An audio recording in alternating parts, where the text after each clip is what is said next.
Say, are you tired of the same old 9 to 5 job? Wish there was some real excitement in your life? Well, you ever wonder what it's like to be a constant guest at the White House?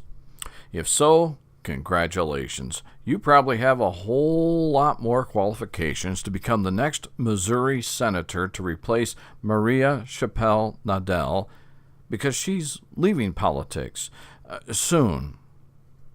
Hey, ready to mount that hog and head on down to Sturgis next year? Well, great news, everyone, because you may have company. Sadly, it's not the company you want. It's the Antifas, those pesky anti-fascist people. Well, they'll be there, they say, to stop and see you and visit with you. But really, they'd love to see motorcycle people just disappear, I guess. And the good Reverend L. Can't Pay My Taxes Sharpton is concerned about those ominous statues, so much so, he said he's tired of his tax dollars going to pay for them. L. Slippery Slim Sharpton hasn't even paid up his taxes over the last 10 years. So what is he up to? And during the Civil War, black slaves came to know the face, the posture, and the words of Republican President Abraham Lincoln. You see, he set the slaves free. Today, 2017, Mr. Lincoln is, shown gratitude by setting his monument on fire, and now there are those on the left that say, tear down the Lincoln Memorial as well. Oh, my. You are now listening to the Spearsy Spin with your host, Mike Spears.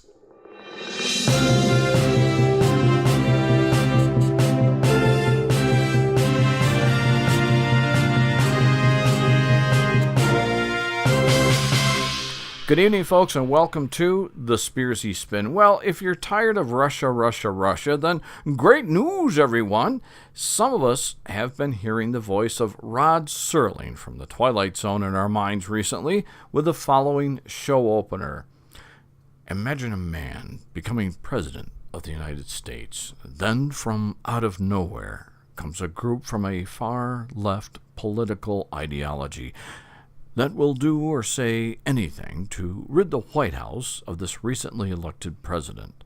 Demonstrations, protests, fights, calls for presidential assassination, murder, fighting in the streets, a stagnated Congress and Senate. No, you're not reading a Stephen King novel. You've just crossed the imaginary line of right, wrong, and insanity. You've now entered the Twilight Zone. Well, that certainly could be considered the truth as of late, as racial tensions are being fanned by behind-the-scenes socialists who have been and continue to control the thinking of the liberal left in this country. Which brings us to Senator Maria Chappelle Nadell, the Missouri senator who of late has suggested and hoped for the assassination of President Donald Trump. What's that you say? A U.S. senator has openly called for the assassination of a sitting U.S. president? It's ghastly. Well, it's more than ghastly. It's a felony. And the law enforcement in that state is currently working with the Secret Service to determine the actual threat level associated with Nadell's comments. Now, she's already been asked to resign by most in the entire political arena, and I have to applaud Democrats because they, too, have said this cannot stand. So, of course, minus some hardcore leftists and, of course, some of our constituents, most everybody says, go away, go away. The Secret Service currently has agents in Missouri speaking with law enforcement there and with the senator herself. And if by next month the senator has not resigned, then she'll be expelled from the Senate under a legal process. However, now there's mounting concerns that she should be arrested and tried for threatening the life of a sitting president. I bet you never dreamed until 2017 that Democrats and liberals could be so mean-spirited. But wait, there's more. Given the posture taken by this senator concerning the President of the United States, there is, of course, the unforeseen backlash. This is where things become scary. The Nazis, the neo-Nazis, the white supremacists, the KKK, White Lives Matter, the far right, the alt-right, and other groups predominantly of Southern heritage have declared enough is enough. This senator, while intentionally or not, has openly attacked a sacred seat of our country. It's not so much that she's black as it is her utterance of unforgivable rhetoric. Recently, the white supremacists have laid claim to the fact that the far left has declared war on the right, and the right is going to answer that call for action. Yes, folks, this is your United States, and these are your fellow countrymen. However, you have to realize that the left is and has been brainwashed by the socialists of the world into believing that everyone is a victim, unless, of course, you're white or rich and educated. Back after these messages. Your daughter just had her first breakup. Do you A, put yourself in her shoes? B, console her? Don't worry, sweetie. This is gonna happen a lot. Or C, find her a new boyfriend? Nice, single boys. That was weird. As a parent, there are no perfect answers. But you don't have to be perfect to be a perfect parent. Thousands of teens in foster care will love you just the same. Hello, this is Captain Jack Sparrow. See, you've already met this dastardly scoundrel who calls himself Mike Spears. That would mean that you're listening to the Spearsy Spin. Right. By my reckoning, if you give a thumbs up and subscribe, this would make you one of the crew. Savvy?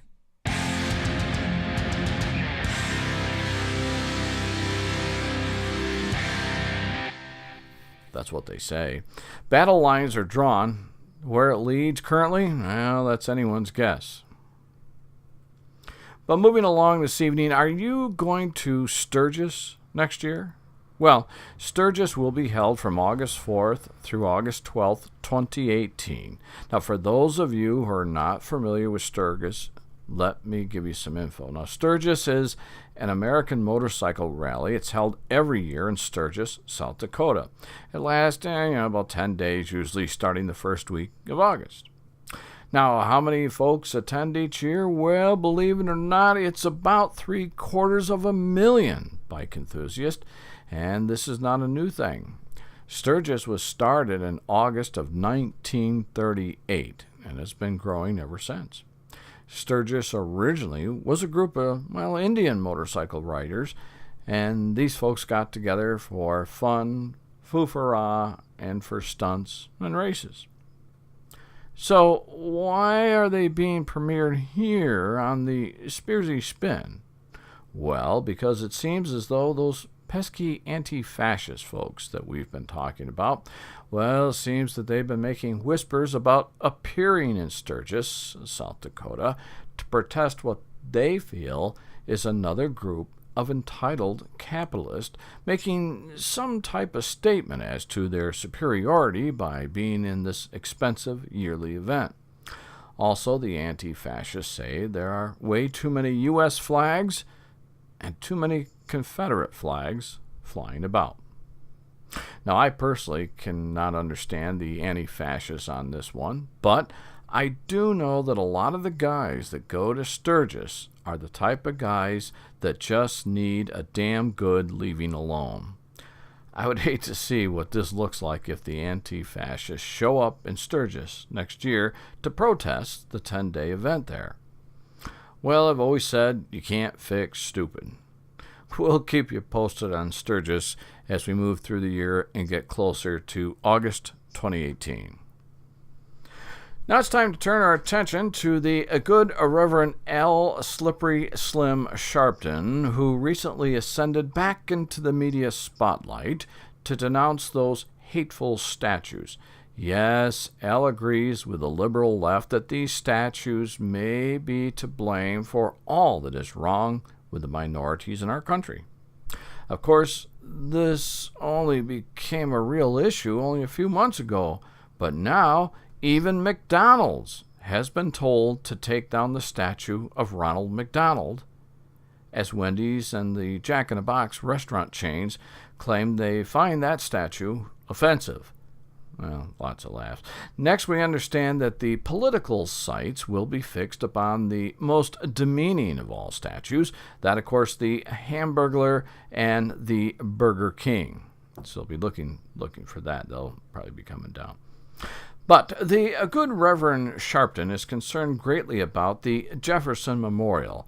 He feels that it, too, should come down. I mean, after all, what is the Jefferson Memorial anyway? So by tearing down this memorial, who will feel better and less oppressed? Will this statue's removal somehow become the conduit between prior slave ownership in this country versus modern-day maligned adulation? How in the last 2 months did so many of these statues become a swift digression toward dread?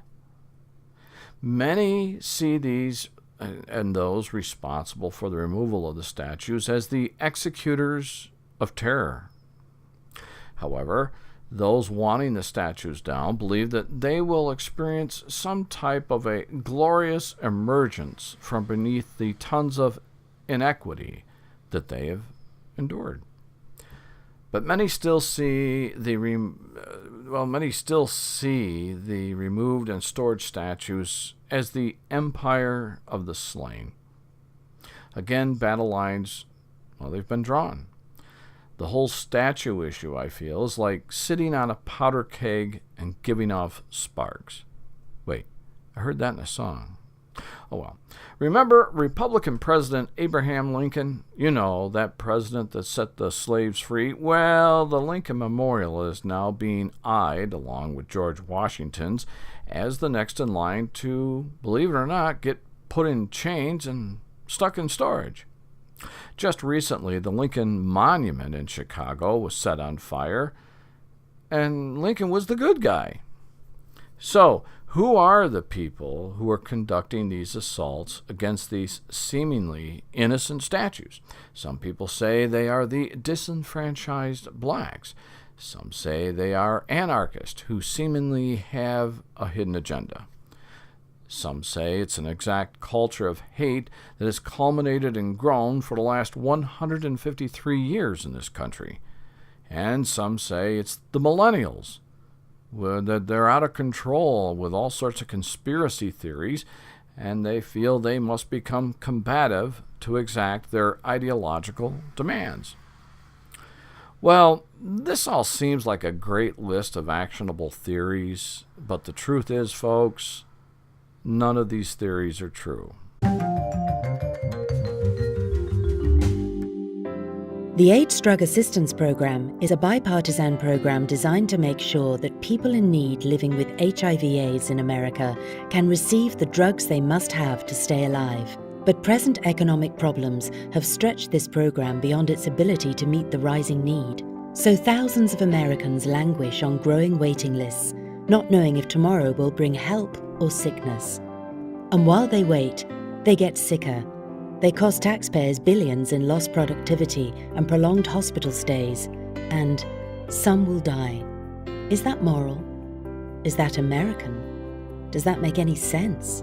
Contact your member of Congress today and ask them to fully fund the AIDS Drug Assistance Program.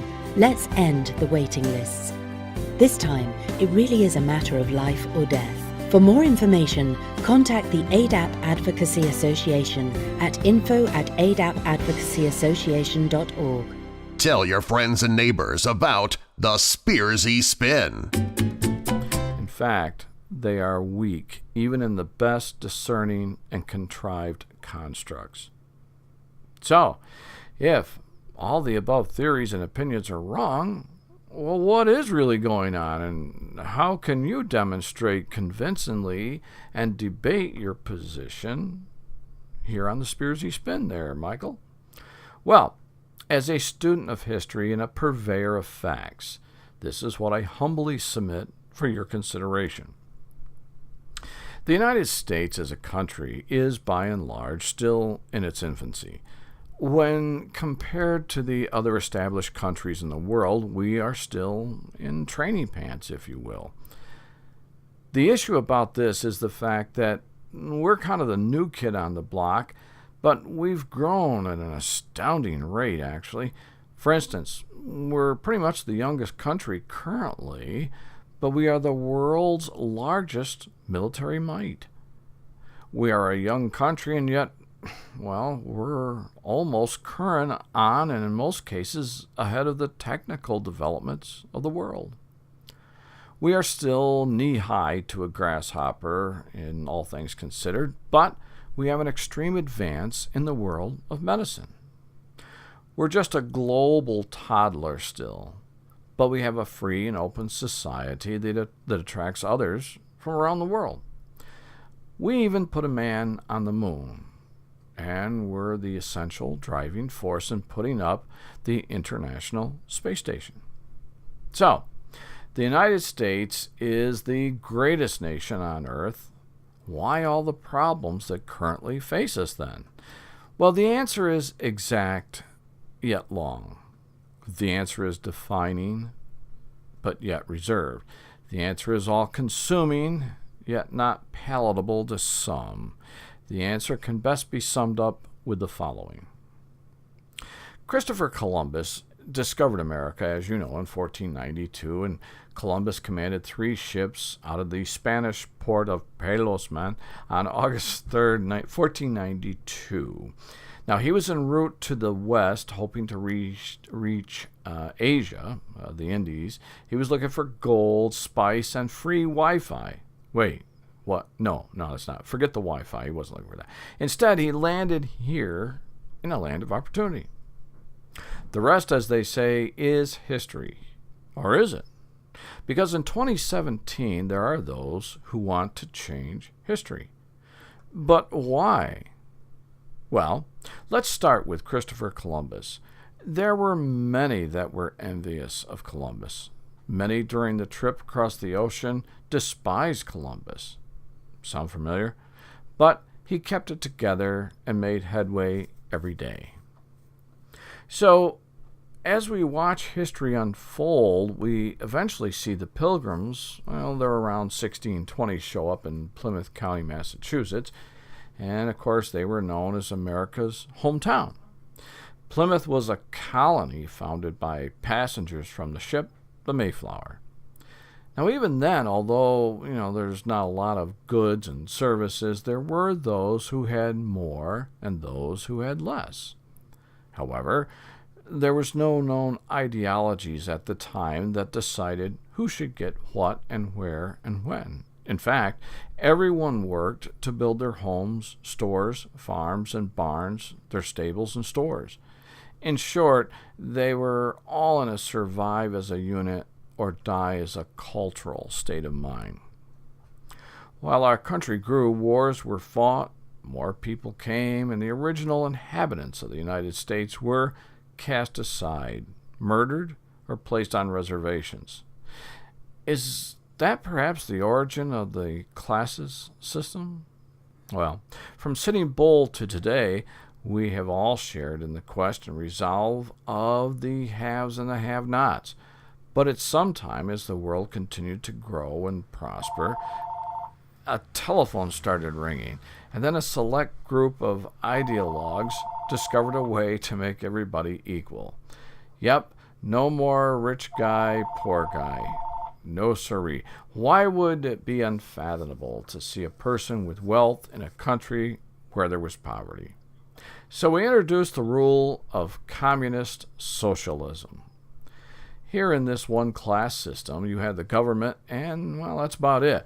Yes, but you don't mind because now those ultra-rich are now living like refugees. Well, exactly like you. But there are those with money, big money, those who are in control of the government. And oddly enough, they seem to eat well, have great health and dental insurance, as well as cars, trucks, boats, jewelry, and, well, those extravagant getaway homes. Yes, socialism. It'll bring the rich to their knees.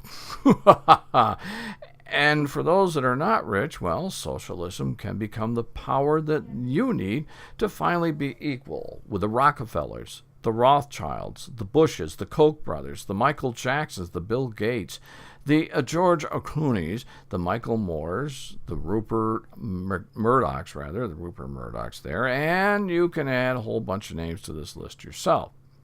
So, does this mean that if the United States today were to embrace socialism, we would all get a leg up? Hell no. But wait, the government said they would tax the rich at 80%.